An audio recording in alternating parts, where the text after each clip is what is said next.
Bienvenue dans BD Boom. BD Boom. Un petit peu de science-fiction, pour changer. Alors, est sorti chez Daniel Maguen, qui est un éditeur qui fait des livres avec parcimonie, mais toujours des livres d'excellente qualité, notamment au niveau graphique, la bande dessinée Terre, T-E-R. Alors, passez la couverture que je trouve un peu ratée, un peu terne, ouvrez-la, là, et vous serez épaté par les dessins.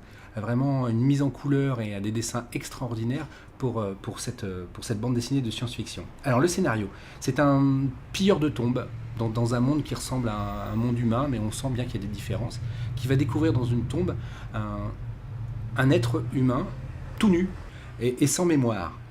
Il va le ramener à son village, et puis on va s'apercevoir que cet être humain arrive à réparer des objets que les gens de ce village ne connaissent pas, mais que nous on identifie comme des grippins ou des choses comme ça. Et on se demande si c'est pas l'homme de la prophétie, de la religion qui inonde ce monde.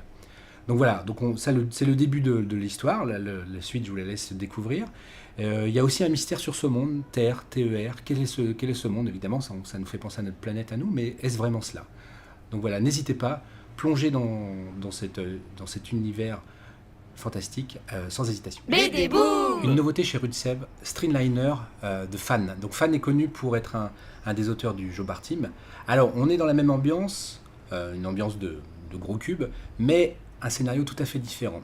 Et je dois avouer que si on doit avoir une hiérarchie dans les coups de cœur, le Streamliner de Fan, c'est vraiment le truc qui m'a le plus bluffé ces dernières semaines. Un récit haletant, des personnages secondaires très bien étudiés, une pagination très importante, un deuxième tome qui sortira très rapidement à la fin de l'été qui clôturera l'histoire. Vraiment, c'est beaucoup d'atouts pour cette BD et je lui souhaite vraiment un bel avenir parce que c'est vraiment quelque chose de différent, d'innovant et en même temps plein de références sur la BD et le cinéma des 70s. Voilà, donc on démarre, c'est Billy Joe qui débarque dans une station-service perdue au milieu du désert, tenu par Léo Neal, donc le père, un ancien mécano, et la fille, donc ils vivotent un petit peu là. Et puis Billy Joe et son gang, les Red Nose, vont un petit peu envahir le coin, prendre le pouvoir pour organiser leur course de Streamliner. Donc les Streamliners, c'est des voitures trafiquées ou des motos trafiquées. Et petit à petit, ce qui devait être une course entre eux, va s'ouvrir à tout le reste de l'Amérique et on va voir débarquer tout un tas de zonards, tout un tas de punks, de machins, de voyous, etc. qui vont prendre là. Et comme c'est un terrain privé, ne peuvent pas intervenir les autorités. Et voilà. Donc voilà, on est là. Et donc le pitch, c'est que la jeune O'Neill va être obligée de participer à la course. Je vous dis pas pourquoi. Voilà. Foncez.